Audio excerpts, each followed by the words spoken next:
And as I was commenting to the governor on our way over here, nauna na naman, inunahan na naman ng Cebu ang Maynila. Dahil patagal na natin pinaplano yung sa Maynila, pinag-uusapan pa lang yung sa Maynila, tapos na yung nandito sa Cebu-Mactan.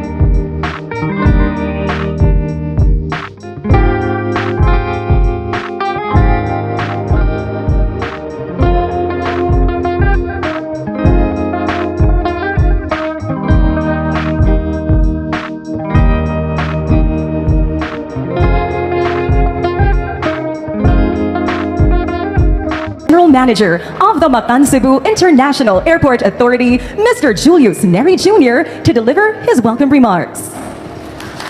Today is a very historic day in Philippine aviation industry, as we welcome all of you to the inauguration of the first parallel runway in the Philippines. Mr. President, please consider this parallel runway as our modest contribution to your Build Better More infrastructure development program. Rest assured that under the leadership and guidance of Governor Gwen Garcia and with the full support of a united Cebu province, we will continue to highlight and showcase the very best that Cebu has to offer and make the Philippines proud. Mabuhay ang bagong Pilipinas. Thank you. Kay sunang subuanon, maayong hapon natong tanan. Dili na unta ako, buot pa, nga mulitok og pipila ka pulong. Tungod lagi kay ang labing mahinungdanon niini atong panagtigom ang pagpaminaw sa atong gimahal nga presidente. Apan, tungod kay ani ako nagatubang kaninyo, niining pinakabag-o nga nahitabo. Usa ka parallel runway. Murag wa pay laing airport tingali karon nga adunay parallel runway. Nagpuno na usab kini og garbo kanato mga Cebuanon, because it's right here in our beloved island of Cebu. Usab pa usab nga naghatag ka na to garbo mao. Nganiadtong piliay sa 2022, wa ta masayop sa pagpili. Nagkahiusa kita og sa usa ka labing malanog nga tingog gipili nato kung kinsa ang angayan nga magdumala ning atong nasod. Ani Asya karong hapuna. Katungatong pagtuo kaniya niadtong 2022 misamot lamang og kalig-on busa aron sa pagpakita sa atong gimahal nga presidente sa nagkahiusa og hiniusang pagbati, pagmahal o pagsuporta sa mga Cebuanon kung mahimo unta mubarog kitang tanan og tagaan nato siya og makabubungog kaayo nga pagpak alang kanimo, our beloved President BBM, Cebu stands united and strong. Daghang salamat.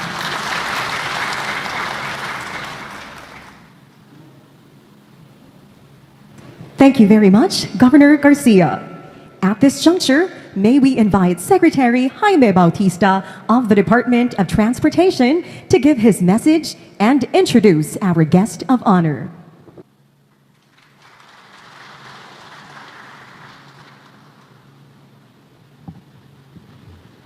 Ladies and gentlemen, the President of the Republic of the Philippines, His Excellency Ferdinand R. Marcos Jr.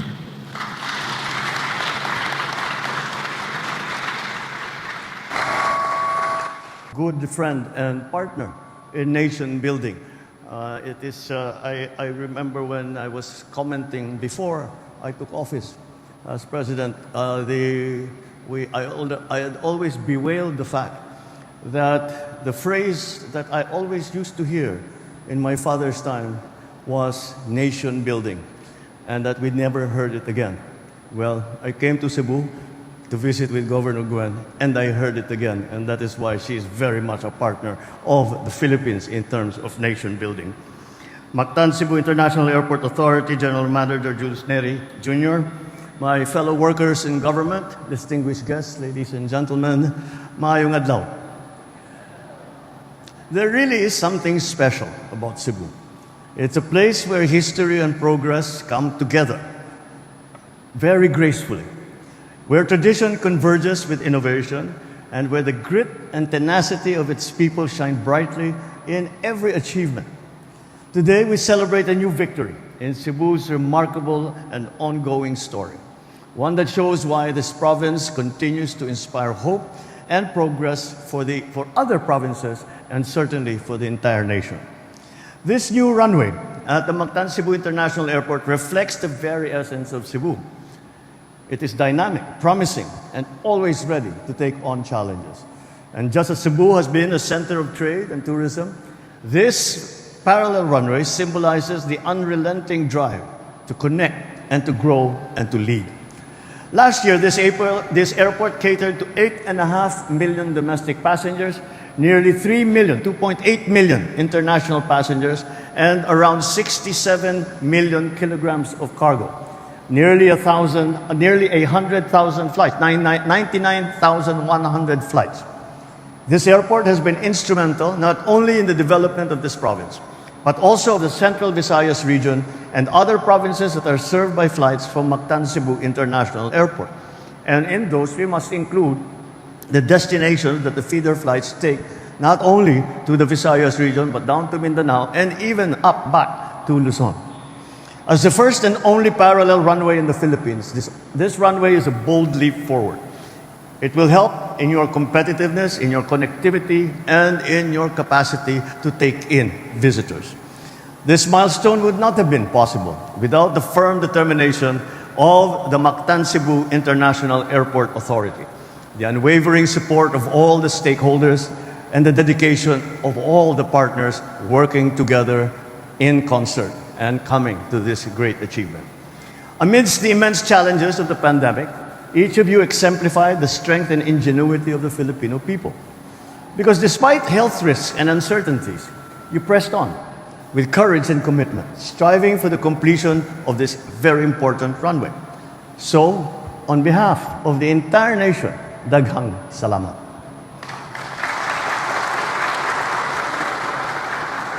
This occasion comes at a very important moment, aligning perfectly with our preparations to undertake critical repairs on the airport's first runway starting this May.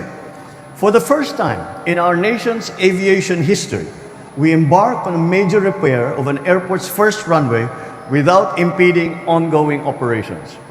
It is a testament to what passion for excellence, meticulous preparation, and consistent efforts can achieve. And as I was commenting to the governor on our way over here, nauna na naman, inunahan na naman ng Cebu ang Maynila. Dahil matagal na natin pinaplano yung sa Maynila, pinag-uusapan pa lang yung sa Maynila, tapos na yung nandito sa Cebu-Mactan. By 2028, we expect the parallel runway to be used simultaneously together with the original runway, ensuring greater efficiency and capacity to meet the demands of a rapidly evolving and growing aviation industry. With 2 runways running full-time, the airport will have the capacity, the capability to cater to up to 18 million passengers a year. It's only a snapshot of all the exciting things that are happening in our airport infrastructure. It is part of a broader vision to advance development of our country's infrastructure. This vision is anchored in the principle of good governance and a collective desire to uplift the lives of our people, recognizing that progress in connectivity translates to progress in opportunities. Under the Aviation Infrastructure Program, we have allocated 7.7 billion pesos under this year's budget for the upgrade of 15 airports nationwide. This underscores a resolve to modernize facilities and ensure connectivity across the archipelago. Through this program, we can construct, rehabilitate, and enhance runways, taxiways, ramps, control towers, passenger terminals. while at the same time acquiring state-of-the-art navigational equipment. No less significant is the implementation of our flagship PPP project, which aimed to develop the gateways to our countries. Just last year, we signed a concession agreement for the Bohol-Panglao International Airport PPP project and also the Laguindingan International Airport PPP project. These initiatives will substantially increase the passenger capacity of both Bohol-Panglao and Laguindingan airports. As we look into the future, let us remember that endeavors such as these are the stepping stones to a nation ready to take on unparalleled heights. To our partners in the tourism industry, led of course by the, as you described by the governor, the pride of Cebu. This is your chance to showcase once again and even more the best of Cebu, and with that, the best of the Philippines. To our business community, this brings forth more opportunities to enter global markets and to attract greater investments. To every Filipino, let this day attest to what we can attain when we set aside differences, focus on our shared goals, and work together for the common good. So as we officially open this runway, let us see it as opening new doors to progress, prosperity, and the realization of our shared dreams. So together, let us create a bagong Pilipinas, a nation that transforms, that innovates, and inspires the rest of the world. Daghang salamat, mabuhi ang Cebu. Thank you very much and good afternoon. Thank you, Mr. President.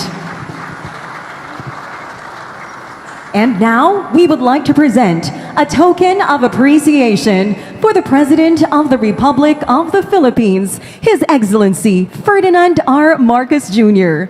May we invite the President together with the following individuals: the General Manager of MCIA, GM Neri, and Aboitiz Infracapital President and CEO, Cosette Canilao, to present the token.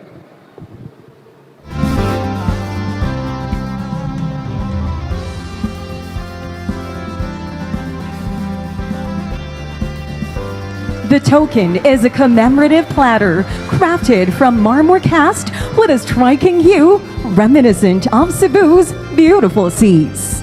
Thank you, Mr. President.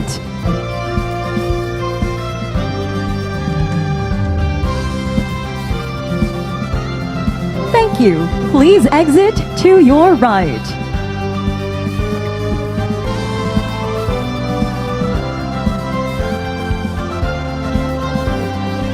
Once again, thank you very much. Please exit to your right.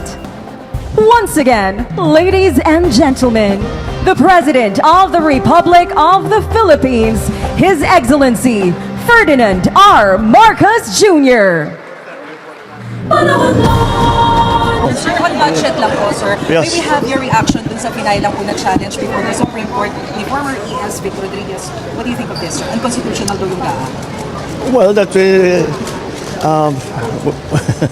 I've read some of the filing, the complaint.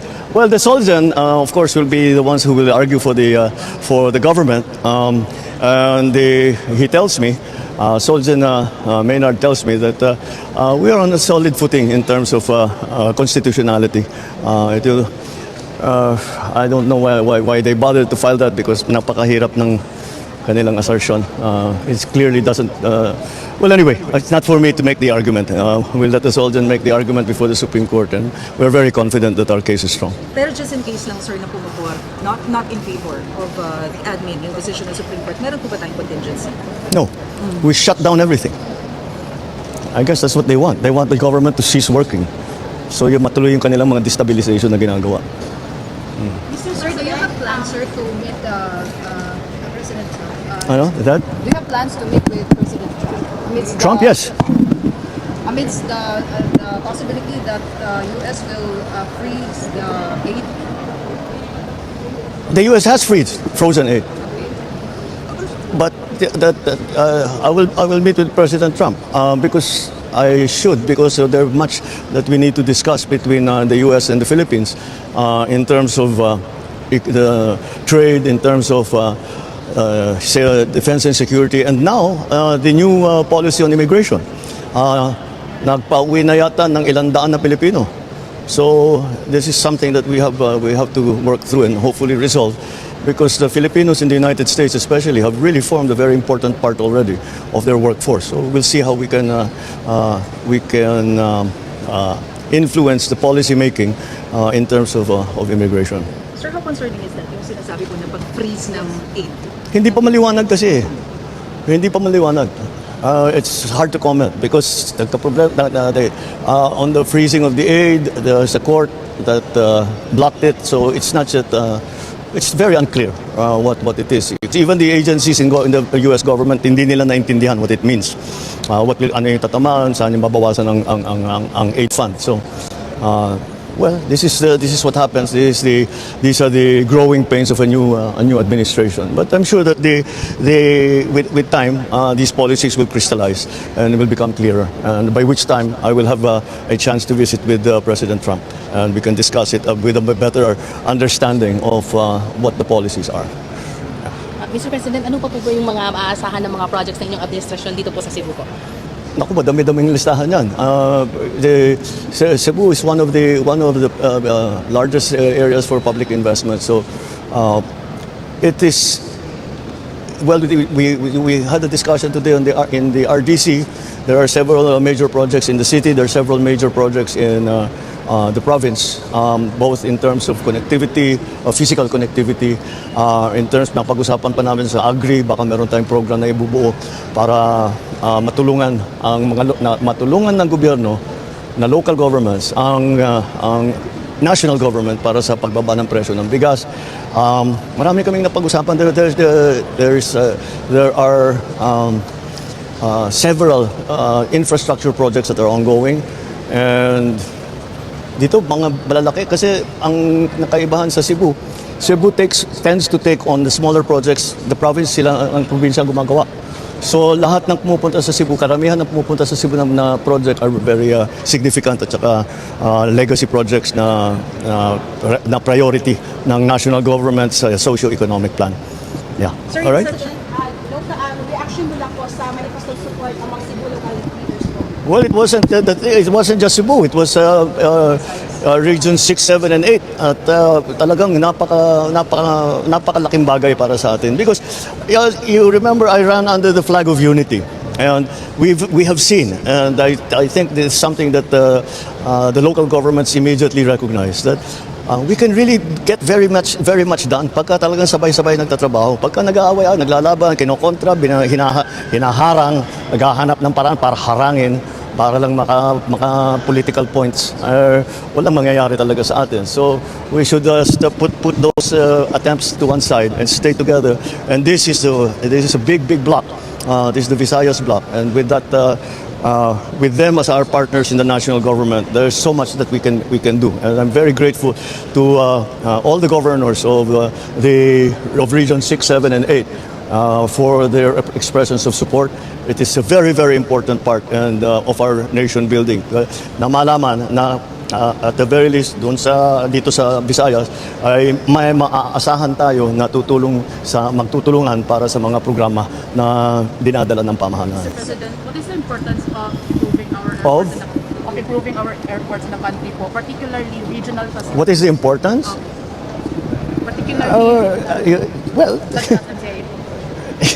it's important for everything, for business, for tourism, for political diplomacy, it affects everything. Sabihin mo na lang walang airport. Paano tayo? May iwanan tayo ng buong mundo. And if we want to be you cannot be part of the global community and the global economy if you have not that connectivity. So that's what airports serve. But that doesn't only refer to the international contacts and alliances and partnerships that we have, but also for the efficiency of the delivery of public services within the country, for the government, for the different agencies, and for the business community as well. It is top priority ang airport talaga. It always has been. Sir, your comment on the alleged Chinese spies in the country and the opposition of China of the Typhoon missile system? Oh, well, I don't understand the comments on the Typhoon missile system. We don't make any comments on their missile systems, and their missile systems are 1,000 times more powerful than what we have. So I don't understand. You know, let's make a deal with China. Stop harassing our fishermen and let them have a living. Stop ramming our boats. Stop water cannoning our people. Stop firing lasers at us. And stop your aggressive and coercive behavior. And return the Typhoon missiles. Tigil nila yung ginagawa nila, babalik ko lahat yan. Thank you. Thank you. Thank you po, sir.